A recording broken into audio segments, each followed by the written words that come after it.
5 ऐसी चीज़ें हैं जो आपकी किडनी को डैमेज करती है। सबसे बड़ी बात, जो किडनी की बीमारी किसी को हो जाती है तो जो अपने लेवल पर 3 पार्ट है किसी भी इलाज का पार्ट। एक पार्ट जो पेशेंट अपने लेवल पे कर सकता है, दूसरा पार्ट जो मेडिसिन करता है, और तीसरा पार्ट जो डॉक्टर का डायरेक्शन या निर्देश करता है।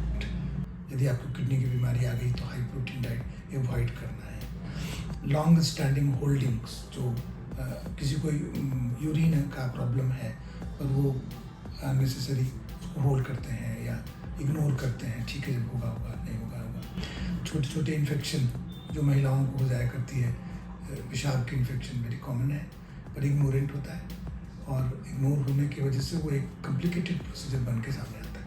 तो ये चीज़ स्टेजेस, तो अर्ली डायग्नोसिस 1 से लेके 5 स्टेजेस हम लोग एक मेडिकल GFR काम होता है जिसके तहत हम उसको स्टेजेस करते हैं किडनी की। लेकिन फर्स्ट और second stage, very sad to say, diagnose कोई कर नहीं पाता। बहुत ज़्यादातर लोग मिलते हैं 3 स्टेज के बाद ही मिलते हैं, स्टेज 3, स्टेज 4, स्टेज 5।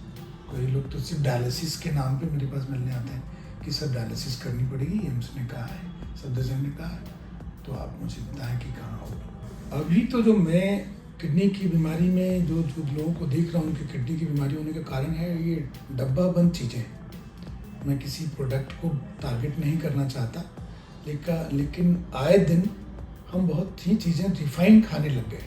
हम हर जगह कल्टिवेटेड, कलेक्टेड और प्रिजर्व्ड, स्टोर लेवल्ड, पैक्ड, इन चीज़ों पे काम करने लग गए, और इसको देख के हम खाना खाने लग गए। या कोई कोल्ड ड्रिंक के साथ चिप्स खाना, और एम्प्टी स्टमक सुबह से लेकर 2 बजे तक मैं काम में व्यस्त हूँ जी। मुझे मिट्टी के बर्तन में खाना बंद हो गया, बूंदे और लोहे के कढ़ाइयों में खाना नहीं कोई खाना चाहता। स्लो कुकिंग प्रोसेस जो हमारे देहात की सबसे बड़ी ताकत थी, जो खा के हम भी बड़े हुए, वो कोई नहीं करना चाहता। कुकर में खाना पकता है, 1 घंटे के अंदर में सब कुछ बन जाता है, भले उसके बाद लोग मोबाइल देखना शुरू करते हैं, लेकिन खाना में आप टाइम उतना ही दे रहे हैं। तो स्लो स्टीडी कुकिंग प्रोसेस जो देहात की सबसे बड़ी शक्ति थी, वो बंद हो गई। नमस्कार, मैं हूँ लक्ष्मी, और आज हमारे साथ हैं डॉक्टर शंभू सरन जी, जो किडनी रोग विशेषज्ञ हैं। डॉक्टर साहब, बहुत बहुत आपका स्वागत है। मेरा नाम डॉक्टर शंभू सरन सिंह है, मैं किडनी रोग विशेषज्ञ हूँ, और मैं अभी 3-4 अस्पतालों में काम कर रहा हूँ, और एक मेरा अपना भी अस्पताल है, और कुछ चैरिटेबल सेंटर्स हैं, डायलिसिस सेंटर हैं जो मेरे अंदर चल रही है। डॉक्टर साहब, किन परिस्थितियों ने आपको बिहार से बाहर जाकर करियर बनाने के लिए प्रेरित किया? संभवतः बिहार में जिस कदर का सिनेरियो है, जिस दौर में मैं अपनी पढ़ाई कर रहा था, वहाँ इलेक्ट्रिसिटी भी नहीं हुआ करती थी, और गांव में दूर दूर तक अस्पताल या डॉक्टर इसकी सुविधाएं ना हुआ करती थी। और जब कोई बीमार पड़ता था तो उसको लोग खाट पे ले के अस्पताल की तरफ जाते थे, और वो जो अस्पताल 20 किलोमीटर दूर हुआ करता था, और वो भी संभावनाएं होती थी कि उनकी इलाज होगा कि नहीं होगा। ये चीज़ 1-2 बार मेरे गांव में ऐसे मेरे सामने घटी, मेरे घर में भी ऐसा घटा, जिसने मुझे प्रेरित किया कि मैं ऐसा कुछ करना शुरू करूं जो समाज के काम आए, अपने काम आए, देश के काम आए, और जो जिसकी सबसे ज़्यादा ज़रूरत है वो करना है। फिर अब ये हुआ कि जब वहाँ से मैंने जर्नी शुरू करी, तो चूँकि standard of medical treatment Bihar के अंदर में मैं उस तरह से नहीं मानता था कि वो उतना अपग्रेडेड है, तो मैंने ये पढ़ाई ऑल इंडिया लेवल पे आके दिल्ली में करना शुरू किया, क्वालिफाई हुआ, डॉक्टर बना, फिर आगे सोच रखी है। दिल्ली में किडनी विशेषज्ञ के रूप में स्थापित होने में आपके लिए सबसे बड़ी चुनौती क्या रही? दिल्ली में जब मैं आया तो किडनी विशेषज्ञ के रूप में अपना प्रैक्टिस शुरू करने से पहले, चूँकि चैलेंजेज ये थे कि गांव सुदूर देहात से होने के कारण हर बार कोई ना कोई मेरे नाम से चिट्ठी लिख के कोई भेज दिया करती थी। मेरी माँ, मेरे पिताजी, परमात्मा, उन्हें बहुत इनकरेज मिलती थी, उन्हें हमेशा इस हालत में वो किसी न किसी को चिट्ठी लिख के मुझे भेज दिया करते थे, और मुझे ढूंढते हुए लोग आ जाया करते थे। उनके लिए व्यवस्थाएं इस कदर नहीं थी, या तो मैं उनको सरकारी अस्पताल एम्स के अंदर इलाज कराऊं, या फिर मैं अपोलो के अंदर वो अफोर्ड नहीं कर सकते थे। तो ये मैं स्ट्रगल करता रहा और धीरे धीरे मैं कुछ एक ऐसा प्रयास शुरू किया जिसमें गरीब लोग जो अफोर्ड नहीं कर सकते ट्रीटमेंट, उनके लिए मैंने गुरुद्वारे में एक अस्पताल शुरू की। वो 2015 की बात है। तो मैंने किडनी का इलाज फुल फ्लेज गुरुद्वारे में शुरू कराया। उसके अलावा बहुत सारे लोग जो दिल्ली वहाँ से आते थे, बिहार से आते थे, वो एम्स में उनको जगह ना मिलने के कारण बहुत लंबी कतारें हुआ करती थी उनकी, और वो लंबी कतारों में सफ़र करा करते थे और अनायास कहीं ना कहीं से मुझे फ़ोन आ जाया करता था। तो फिर वो ढूंढते ढूंढते मुझे कहीं कभी गुरुद्वारे में, कभी मेरे हॉस्पिटल में, कभी वो अपोलो में भी जब मैं था तो अपोलो में भी आया करते थे। तो उनके लिए एक व्यवस्था धीरे धीरे बनाने का प्रयास मैंने किया और कुछ हद तक मैं उसमें सफल भी हुआ। तो ये मेरा बहुत बड़ा चैलेंज रहा। आपके अनुभव में दिल्ली और बिहार के स्वास्थ्य तंत्र में सबसे बड़ा अंतर क्या है, विशेषकर किडनी रोग उपचार के संदर्भ में? सबसे बड़ा अंतर जनरली क्वालिफिकेशन बिहार के डॉक्टरों की भी एक जैसी भी होती है, लेकिन एटीट्यूड का जो फ़र्क है वो वहाँ और यहाँ में है। कोई इसको अन्यथा ना ले, लेकिन मेरा कहने का ये मतलब होता है कि यहाँ डॉक्टरी पेशा में जो लोग हैं, ज़्यादातर लोग वो केवल और केवल धन कमाने के लिए डॉक्टर नहीं बने हैं, ये मैं दावे के साथ कह सकता हूँ। यहाँ ज़्यादातर लोग जो बहुत बड़े ओहदे पे हैं, अब इनका बहुत नाम है, वो चैरिटेबल सर्विसेज को भी सपोर्ट करते हैं, वो इकोनॉमिकल सपोर्ट सर्विसेज को भी सपोर्ट करते हैं, और वो कॉरपोरेट में भी हुआ करते हैं। ये है व्यवस्था। वहाँ पे लोग ओपीडी बेस्ड प्रैक्टिस करते हैं। किसी किसी डॉक्टरों के बारे में सुनता हूँ, उनकी ओपीडी 150 ओपीडी रोज होती है। क्या ये संभवतः है कि 150 में से 20% लोग कम से कम जरूर बीमार होंगे, जिनको की भर्ती की ज़रूरत होती होगी, जिनको एडमिशन की ज़रूरत होगी, लेकिन उस तरह की व्यवस्थाएं वहाँ ना होने के कारण जब उनकी स्थिति बिगड़ती है तो वो फिर वापस दिल्ली, एम्स, सफदरजंग या किसी भी अस्पताल में धक्के खाते हैं। ये प्रैक्टिस कई बार मैं बोलने का भी प्रयास किया लोगों के बीच में, लेकिन इस पर उस तरह की व्यवस्था नहीं है कि 120 पेशेंट का ओपीडी करने वाला आदमी का 20% पेशेंट, मतलब 10 पेशेंट भी वो एडमिट करके नहीं देखता। ये मुझे कुछ अजीब तो लगती है। इससे संबंधित जितनी भी बीमारियां हैं तेजी से बढ़ रही है, बहुत तेजी से बढ़ रही है आज के टाइम में, और बिहार जैसे राज्यों में इन क्षेत्र में आप किस कमी महसूस करते हैं इलाज की? जैसा देखें, बिहार का अभी भी व्यवस्था है, पटना में ही कुछ किडनी के स्पेशलिस्ट हैं, गया डिस्ट्रिक्ट या कोई डिस्ट्रिक्ट लेवल पर अभी भी कोई किडनी के स्पेशलिस्ट होंगे तो 1-2 होंगे, पर उनके पास पहुंचने वाला बीमारी या लोग लेके किडनी की बीमारी लेके पहुंचने वालों की संख्या भी कम है। तो कोई सिस्टमेटिक प्लान नहीं है जिसमें कि पहले वो प्राइमरी को दिखाए, फिर सेकेंडरी को दिखाए, फिर टर्सरी को दिखाए, ताकि वो उसको प्रॉपर इलाज मिल सके। या तो वो प्राइमरी को दिखाते दिखाते अपना ज़िंदगी ये कर लेता है, या वो एक बार में टर्सरी को दिखाता है, फिर जब चीज़ें बिगड़ गई होती है तब वो डायलिसिस डिपेंडेंट हो जाते हैं या फिर वो ट्रांसप्लांट के लिए हो जाते हैं। तो ये व्यवस्थाएं हैं, क्योंकि 3 टायर सिस्टम जो हमारा मेडिकल नॉर्म्स है वो अभी भी बहुत अच्छे लेवल पे वहाँ एग्जिस्ट नहीं करती। आप जैसे डॉक्टर की बिहार में आज सबसे अधिक ज़रूरत है, फिर भी अधिकांश विशेषज्ञ बिहार में स्थायी रूप से नहीं है। आप भी स्थायी रूप से वहाँ पे नहीं इलाज कर रहे हैं, तो इस पे आपका क्या कहना है? प्रयास जरूर है, प्रयास रहती है। यहाँ भी मैं अपने बारे में, मैं जैसा कि मैंने बताया कि अपना जो मेरा 10 घंटे का वर्किंग शेड्यूल है उसका 60% शेड्यूल मैं प्राइवेट हॉस्पिटल में हूँ मैं, और 40% टाइम मैं चैरिटेबल सेंटरों में देता हूँ।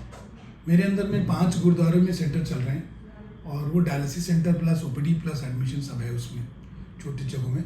तो इनमें जो लोग हैं वो ज़्यादातर लोग बिहार के और यूपी के ही होते हैं, जो जिनको कि प्राइमरी इलाज प्रॉपर नहीं मिलने के कारण टर्सरी स्टेज में आके दिल्ली में वो वेट करते रहते हैं, इंतजार करते रहते हैं, चाहे वो एम्स का की हो या सफदरजंग की लाइन हो, इनमें वो। और उनको जब लास्ट में डायलिसिस की व्यवस्था बतानी पड़ती है तो वो घूम फिर के गुरुद्वारे में या कहीं पे छोटे अस्पताल में आते हैं। तो डायरेक्टली इनडायरेक्टली मैं अभी भी 60% लोग मैं बिहार का ही और यूपी का ही देख रहा हूँ।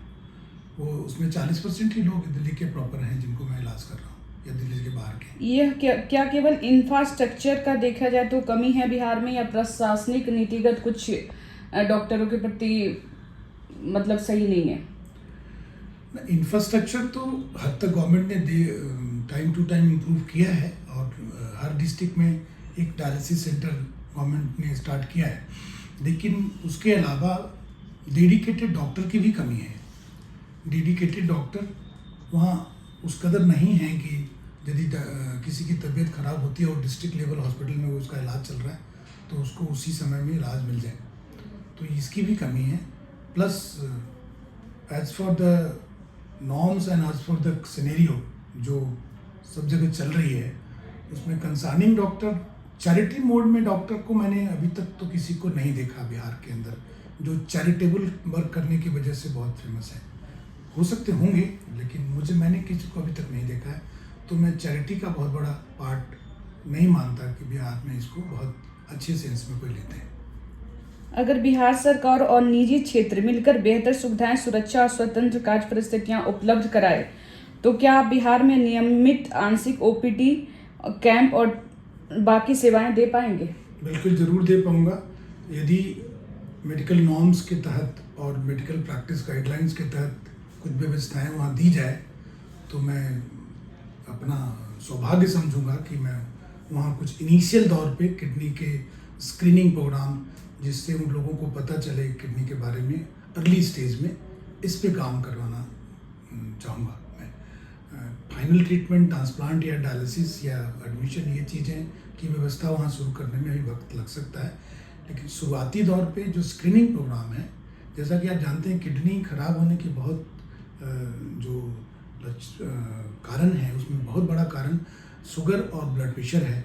जो बहुत सारे लोग शुगर ब्लड प्रेशर का इलाज चलता है, लेकिन वो कभी भी उसके कंसिक्वेंसेस पे बात नहीं करते, उससे नुकसान होने पे बात नहीं करते।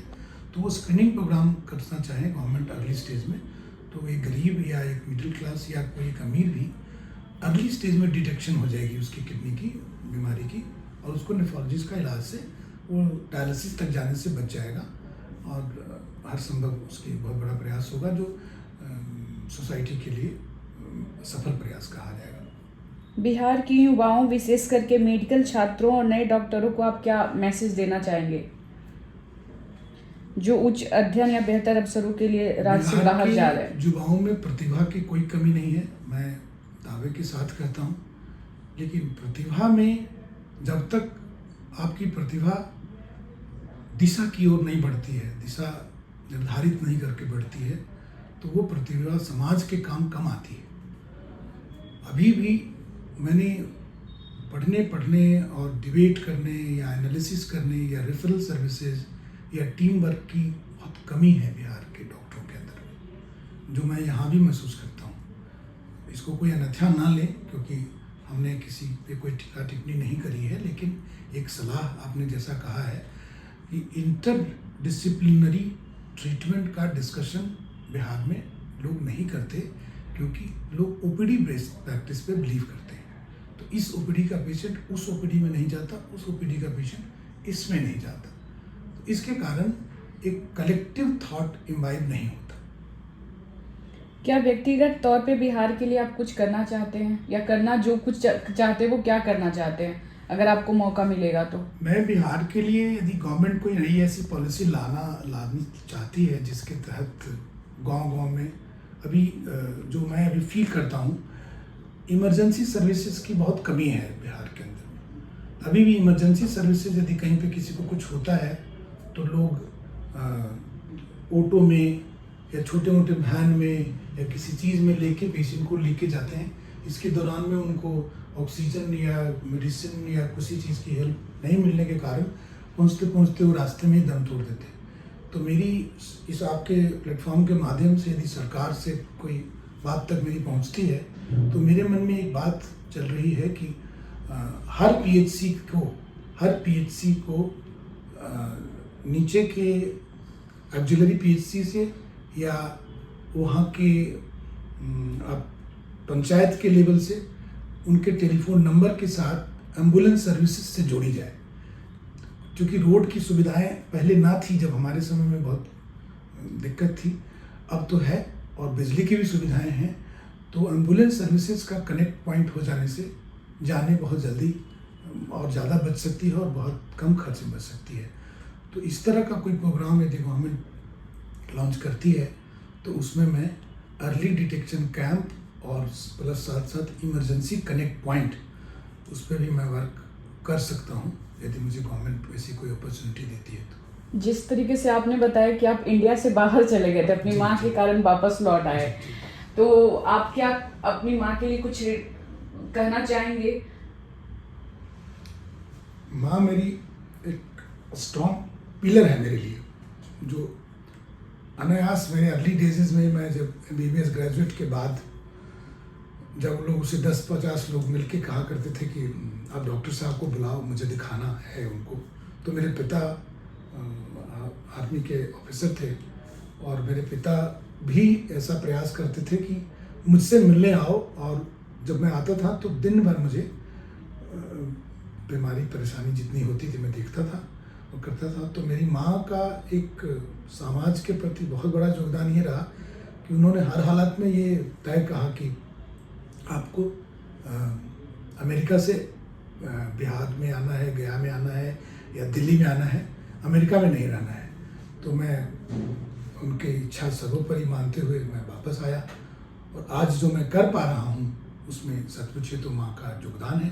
वरना जिस जगह में मुझे अपॉर्चुनिटी मिली थी, किंग्स काउंटी न्यूयॉर्क में, वो एक बहुत बड़ा हॉस्पिटल है और बहुत अच्छी ब्राइट कैरियर है, तो उसमें ये उसको वहाँ से कर्टेल करके वापस आना माँ के इंसिस्टिंग पे, ये एक तरह से सामाजिक योगदान में बहुत बड़ा रोल है माँ का। और किया साथ साथ में मेरी वाइफ जो जिनको कि मैं मेंशन इसलिए कर रहा हूँ कि वो भी एक दूसरे पिलर मेरी वाइफ है, क्योंकि उन्होंने भी जब सामाजिक तौर में मैं ये तौर पे और चैरिटेबल सेंटरों में मैं जब इलाज करता हूँ तो कोई बहुत ज़्यादा अपनी इच्छाएं ना व्यक्त करते हुए हमेशा मेरी चीज़ों को बेहतर करने का प्रयास करती है। एक वो उन्होंने एक ऑर्गेनाइजेशन भी स्टार्ट किया है, आसरा चैरिटेबल मेडिकल फाउंडेशन, जो किडनी पेशेंटों पे काम करती है, उसमें भी वो सहयोग करती हैं। तो ये माँ का और वाइफ का दोनों का ही बहुत बड़ा सहयोग है, तभी मैं समाज के लिए प्रस्तुत हो पा रहा हूँ। ये है मेरा अपना राय। धन्यवाद डॉक्टर साहब।